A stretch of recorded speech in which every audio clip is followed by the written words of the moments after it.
Hey, Matt Krueger, we're back here with Catalyst. Seth Donnell, co-founder, design principal at Catalyst Architecture.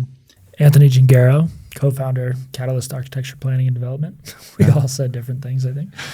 It's awesome. Yeah. Let's talk Colorado and Colorado housing and the spectrum from affordable housing to luxury housing, and what are the needs? I know that you're working a lot in development, planning, theory of how we're going to solve this. I just kind of want you guys to unpack from your perspective where we're at in Colorado, Denver metro, Boulder area. Yeah, I think generally the housing market across the nation, and Denver is not insulated from it, there's a lot of discrepancies in which people can afford. You know, we're looking at area medium incomes for two people in the house at $100,000, right? Affordability is a major issue. Demand and supply are out of whack. We're seeing political issues where different jurisdictions or municipalities are creating problems where zoning won't allow for what's actually needed. There's large gaps in what's allowed in certain areas, and specifically for Denver, I mean, we're looking at 40% of its area zoned for single unit. But historically, you know, Catalyst Architecture Planning and Development has had a lens of, let's look at the luxury markets. Let's build custom homes. Naturally, demographics of our clients have gone into this bucket. But we're also looking for opportunity as well to create meaningful impacts. And naturally, we've kind of slowly moved into opportunities like historic renovation. And then even furthermore, we've now, for about a better part of a year, been working on a lot of financial modeling and development pro forma modeling, where we are looking for opportunities in undervalued sites, sites that are particularly zoned inappropriately, that we could then propose to municipalities to say, hey, there's opportunity here. We have investors ready to go. They're looking for an ROI at this level, but we're not going to be able to achieve that with multiple mechanisms holding us back. One being zoning is not aligning with the use of this area. Another factor is going to be the valuation of the property under that zoning. If the value of that property is directly linked to single unit or something similar, which doesn't allow for higher utility, we're going to find ways to potentially change that zoning and change that narrative. Mm-hmm. You might want to tie in a little bit too. Yeah, I mean, I would say it's in some ways it's been a gradient over the past. We've worked combined in the industry, I think, a decade, maybe a little bit more. And during that time, we've both seen that gradient happen and it's also related to interest rates. You know, they were low. Now they're high to us, but historically they're still not that high, things like that. But I think it's also been related to that jurisdictional regulation that has come in more recently. And it's really put a strain, I would say, on these developments that have a middle housing mechanism or piece, to where, you know, I think in good faith, jurisdictions have put in place these affordable housing fees and affordable housing, I guess, what would you call them? Promotions? Financial instruments. Yeah, instruments. Because we do need that in Colorado. We do need that affordable housing. But I think what we've seen as a result of that is it's, in some ways, it's pinching out this middle housing that we're now having a crisis for. So it's developed these funds for affordable housing, the high-end luxury projects that we're going to have a decent ROI in the first place. They can pay these affordable housing fees or incorporate a couple of affordable housing units. They're fine with that. Affordable housing projects get funded with this fee, or they get added on to these projects as units. But then that middle housing, where historically we've seen a pretty tight budget, a pretty tight ROI, they're getting pushed out by whether it's a linkage fee or even new energy codes. We've seen, you know, electrification. Again, I think it's in good faith. We need to be probably going there, thinking more about sustainability. However, right now, the cost of it developers don't want to go there. Spec projects, which are spec developers, I'll say, which produce predominantly most of the middle housing, they're seeing their ROI kind of frankly disappear because of those two items, I would say. So I think we just need to... So that missing middle, what would be the range what in is our middle area, housing? right? I mean, I'm sure it's different in Johnstown than it is in Castle Rock and Boulder and Denver, but... Well, yeah, maybe not even. I mean, on a national outlook, middle housing can truly be defined as everything in the middle of the spectrum. We're not talking about single-family homes, and we're not talking about mid-rise and high-rise or podium wrap. We're talking, anywhere between 2 to 12 units. Structures or building typologies that look like a house from the street, but offer multiple units. Yeah.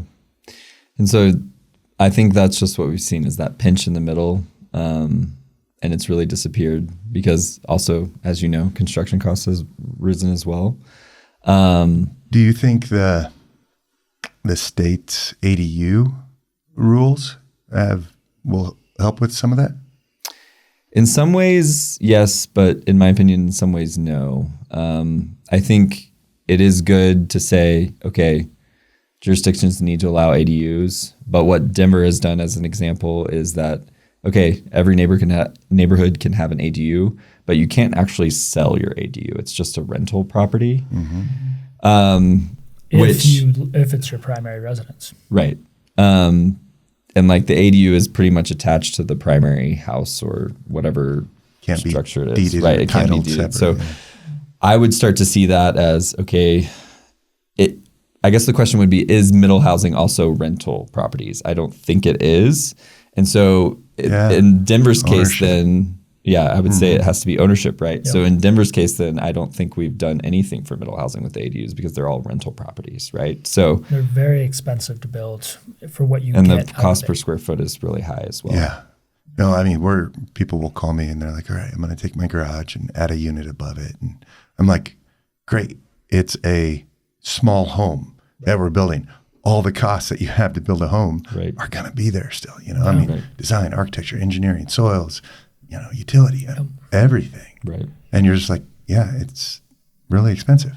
You're right. Oh.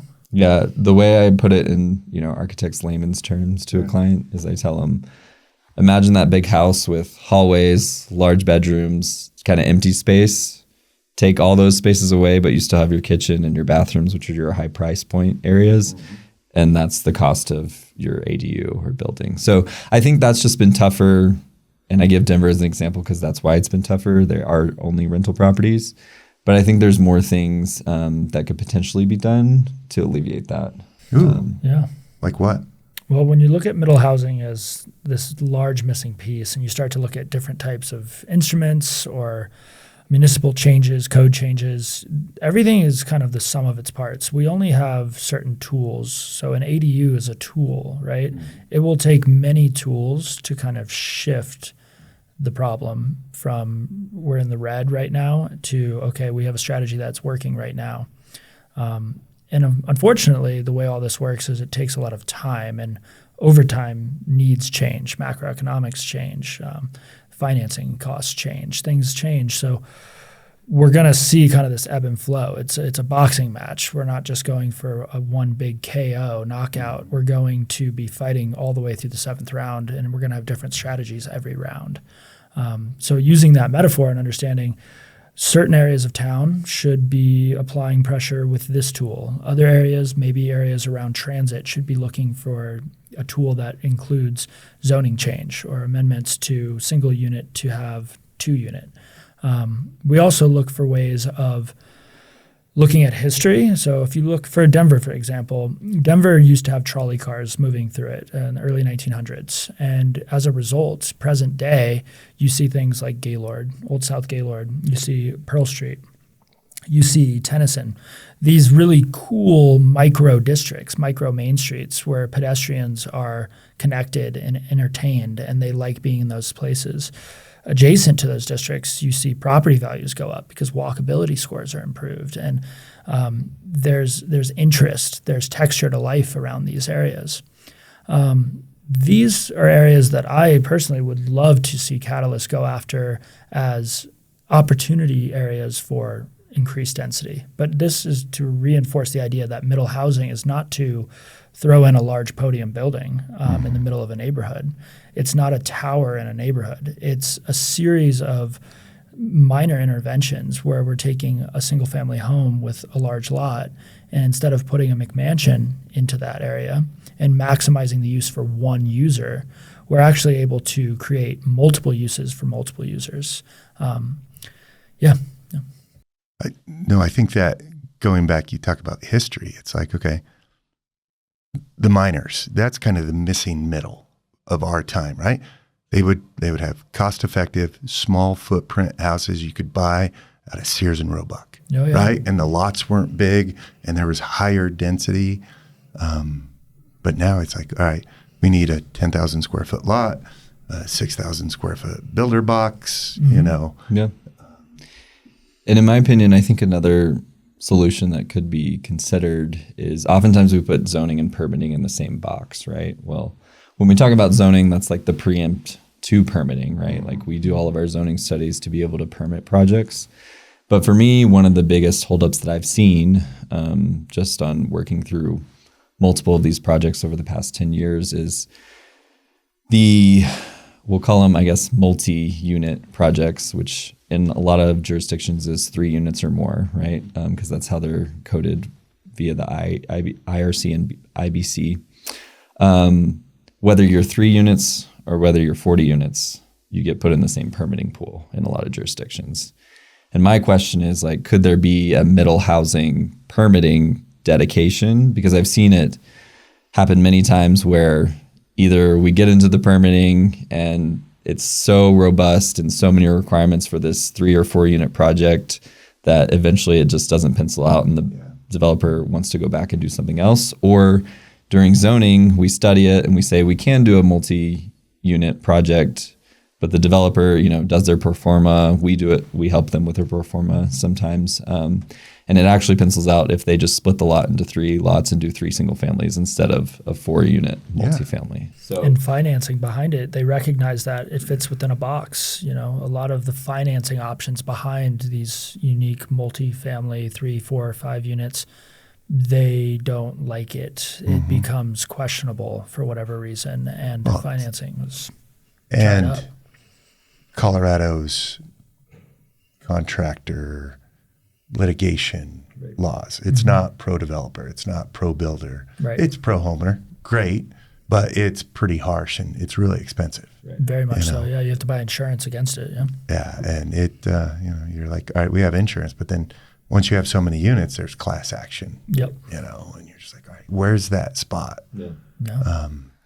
So yeah, that's why I say that. Can we collectively come together and figure out something that makes more sense? Like, if we even take it apart from just, we're all in the building industry, right? Yeah. Building and design industry, and you ask someone on the street, should a 3-unit have to go through the same permitting that a 100-unit does? Which includes SDP, building permit, and God knows other things. A whole process, right? I think most people would say, I don't think that makes a lot of sense, right? Yeah. So how can we come up with a process that makes sense for both sides, right? Like, we still need to permit, we need to make sure it's safe, but having these regulatory items so robust for a 3 to 4 unit project in comparison to a 100-unit, I think that's a lot of what really kills it. Is like, we don't want to go through the headache. We'll just do a duplex or we'll just do a single family. And that's when they turn into, well, they're not really middle housing anymore. Right. So we have zoning issues, we have permitting issues, we have financing issues, we have transportation issues, we have parking issues. Community perspective issues. Yes, misconceptions are often found in this space. They're like, I moved here and I didn't want this to be high density. And, right. You use the word multi and it's like, no. It's like, no. Immediately no. You can do this well if it's right. planned out well. And, it doesn't look like a skyscraper box. Right. It's something that can add. I mean, we need more of that. Not affordable housing. We need that next, hey, we're just working people and we want to have home ownership. Right. And it's so far beyond right now. Absolutely. It's just crazy. Some of the most desirable neighborhoods in Denver specifically are areas where historically that was always a strategy for higher density. You look at Capitol Hill, Congress Park, Wash Park, areas just adjacent to downtown. More and more often, investors are purchasing a few of these properties and then putting in large buildings, which are easier to build, easier to finance, and maximize return on investment. Sometimes, again, the harder thing to do is the right thing to do. But if everything is pushing against the convenience and then the dollar, we're up against a pretty hard fight. Yeah. So the cure is a 7-round boxing match. Yeah. Fighting different strategies in different areas. I'm just thinking about like my kids, right? Like they're not going to be able to buy in my area. There's, and they don't need 5,000 square feet, It's like, just keep going east, keep going east, keep going east. And you're just like, no, like let's have that missing middle. It is building that single family, there's so much soft costs that goes into it that people don't understand anymore. You got a water tap fee. Unless you go historic, you have the fee already paid. Mm-hmm. But you want to put a house on a new lot, it's $80,000 to $120,000 in water. Yeah. Right. And they're like, what? So they go buy a lot for $500,000, right? Around here. Sure. Say it's $400,000.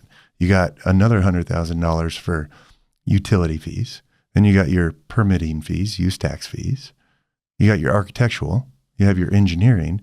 You're $400,000, you're up to $200,000 in soft costs. Right. And you're just like, all right, well, my budget is $1.2 million. Well, we just spent $700,000 before we can start. So this is what you get. Well, that's not what I want. It's just, I had a call this past week and it was just like, wait, I can't build 2,700 square feet in unincorporated Boulder County for $1.2 million. I'm like, I would be very cautious of that. Yeah. Just advise them. And unfortunately, the advice is coming far into the process, right? Yeah. For a lot of people. Yeah. So talking about kind of who the user is of these spaces, we talk about our kids. And we're both fathers. I have 2 daughters, and Seth has 2 daughters as well. Mm-hmm.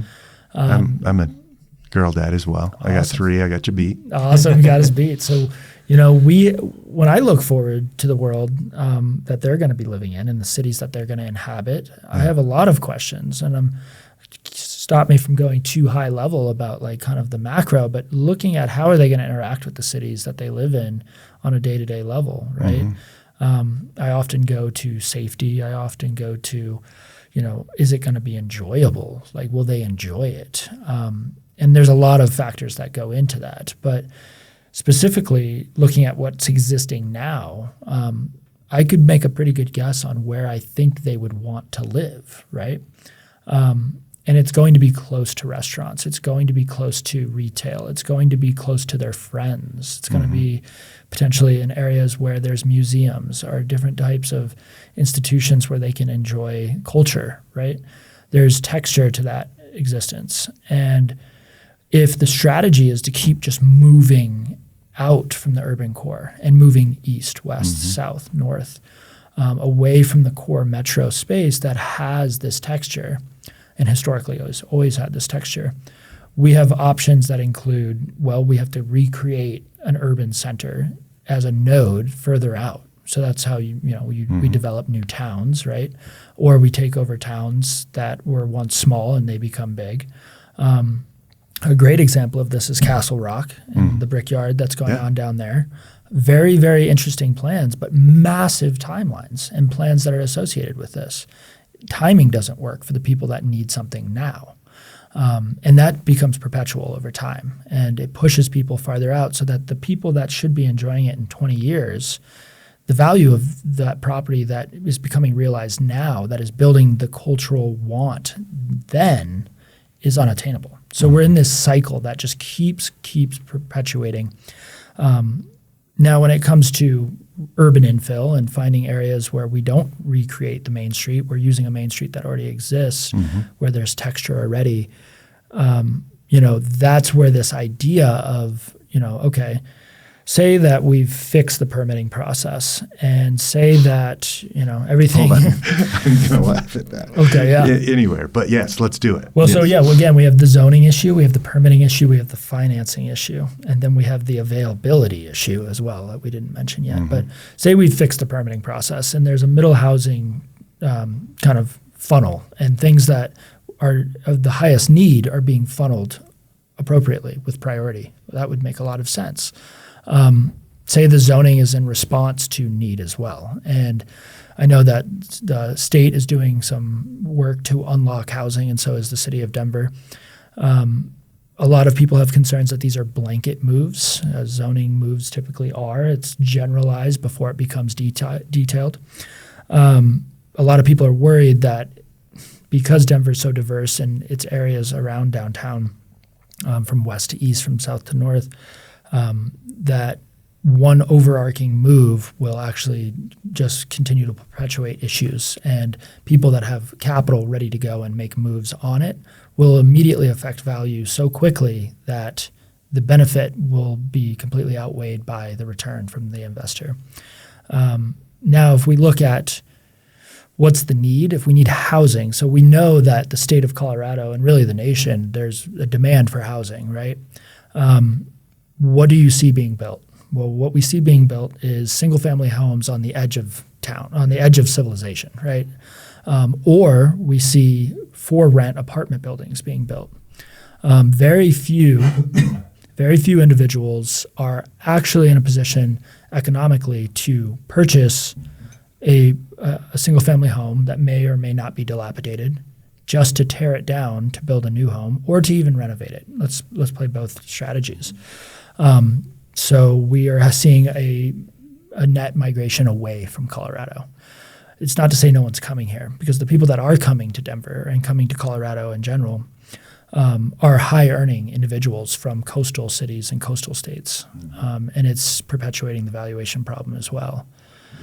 So density really, when you start to really break it all down, without having the details ready, we need housing now, and we need urban infill and density. And that's where that, keeping in the frame of mind, what does a middle housing product look like? It's a 2 to 12 unit house, right? Or a large house that has multiple units. You see them all over Cap Hill. You see them all over Washington Park, east and west, mostly in the form of duplexes now that are selling for $1 million a side, $2 million a side. Not attainable.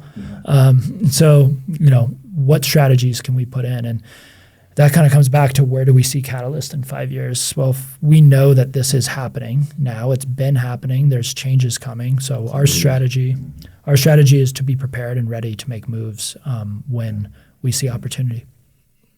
Yeah, I mean, to go along with that, and I kind of mentioned it earlier, it's like you can't just say density and it appears, right? There's multiple aspects, not just the building permitting, zoning side of things that we're all involved in on a daily basis. I think that's when you start to zoom out a little bit and go to that macro level. And I always think towards transit, right? We are, for better or for worse, Colorado, we were talking about this as we were driving in our car over here, right? For better or for worse, the Front Range in general, maybe Colorado in general, U.S. in general, is a car-based majority society. So that's something that we have to look at, and I think it comes down to, in our area, right, Regional Transit District, RTD, how do we work with them on a community level to make sure we're not just saying, okay, all parking requirements are gone. Well, what does that mean in a Colorado town? I don't think that immediately means you get your density, walkability, all of that. I think it just means a little bit of chaos, especially in these instances where it's kind of pocket done right now, where I think we've done a lot on the zoning side of things in a lot of jurisdictions, but to me, the public transit hasn't caught up. could we think of innovative ways? Like, okay, Denver has partnered with a scooter and bike company. Does the next generation, do they prefer that over transit? They might, but what happens when it snows? I tell you this, right? the generation that my kids are in, I have girls, and there's tons of their friends who don't even have their license yet. I don't know. It's some generational thing. Sure. They're not driving. Yeah. Really? Interesting. I remember we would count down the years. Oh, absolutely. Driving at 13. I mean, I think it's a generational type thing, but And that might save us some. right. And like all my students, a lot of them, when they come to class, they're not driving, but they're also not taking public transit because I hear them talk to each other. And it's like, well, it was actually the few that do drive, it was actually cheaper for them to park than to take transit. Interesting. And then the ones that don't, they actually just take a scooter because it's like, well, I would have to ride the bus from my house, switch to a light rail, and it would take me an hour and a half to get here. So I think that's why it's lagging behind, or that's why density hasn't fully pushed through, is because that piece as well. People don't feel like they have access to the dense part of their cities, like they can walk to things. Most places, Sure. there are neighborhoods that do have it in pockets, but I think there's a larger discussion that needs to be had about how people move in our cities, because you, like I said, you can't just say poof density and it happens. Well, it's tough too. You know, the Colorado, and I'm a Colorado native. I grew up snowboarding and skiing in the mountains, right? It's just kind of ingrained, the weekend warrior from Denver. You want to be out in nature. You want to go to the mountains, but that means it comes with all the ideas of now you have a garage, or now you have to do off-street parking, right? There's a lot of struggle there where people are moving here for the outdoor recreation, which requires access by car. Mm-hmm. But we're also trying to reimagine a city that is not plagued by overcrowding of vehicles, right? Which is a challenge. But it's interesting, when you were talking about micro-mobility, Catalyst did a concept study really early on about it in its first year of existence. And we actually met with city council in Denver, and we proposed bringing back the trolley system, only one of them, only one line. And it was to connect really pedestrians from Union Station to Tennyson Street, and to go through the lower Highlands and go up Tejon and then across 44th. We did a streetscape map where we were able to show we can still have parking, we can still have biking, and we can still reintroduce a trolley. Yeah. And it never really went anywhere, but I wonder why. But you tried. Yeah, and we will continue to try, because there's so many ideas. Like that, there's so much opportunity in Denver. It does make me question how RTD has arrived where it is, because it seems so thoughtless almost. And I don't want to dog RTD or any of the really, really talented individuals that have been a part of it. It seems like growth and the need has changed so much since RTD first started planning, that they just haven't, all we have is arteries. We don't have any other blood flow going to any other parts of the body. And that has become detrimental. And to your point, the students that, if I wanted to get downtown and go to school, I would have to jump on 2 different light rail lines, and it would take me 30 minutes to walk to the station, Yeah. So transit's part of the problem. Very much so. Yeah. Financing, affordability, right? Cost to even start building. Oh, yeah. Land costs. Yeah. Where do we think land costs are going? Right. They just continue to go up. Yeah. I don't know. I want to, like, from a business owner's perspective, you're like, yeah, I'm not going to do something with really thin margin, if I can build a custom home, and, there's more margin there and it's less risk of losing that margin, but the cost to get started for each one of those is the same. You're like, wait a second. Yeah. I mean, architects are stinking expensive. Hey, no. Thank you. We just want to point out to everyone listening, we are the lowest cost of all of the aspects he mentioned earlier. That's awesome.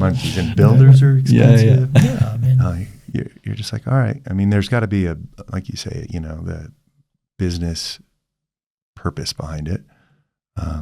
Otherwise there's the affordable housing side, but things are just expensive. Yeah. All right. Well, so the missing middle of housing in Colorado, we kind of went all the way around. So we're going to define it as not single family and under 12. Yeah. Right. And fixing the zoning, permitting, financing, which is real sticky. That's so above so many heads. But yeah, I mean, the state of Colorado is actively looking at producing new financing options. And I think, as this potentially looming credit crisis is going to start affecting banks, maybe we'll see a total radical change in the way that they are offering debt, and they might start thinking outside the box. I think it's really going to affect everyone. It's not just people needing housing. It's banks that are looking for income. That's a whole nother podcast. That's a whole nother podcast. Yes. Yeah. Well, we should do this again. Have you guys back and good to be here. Pick another topic. You guys Absolutely. are very thoughtful. You guys have we have a lot of thoughts. Hopefully they are thoughtful. Yes. Yeah. And, we really appreciate being on. Thank you so much. This is always a pleasure. Cool. Appreciate it. Thanks, guys.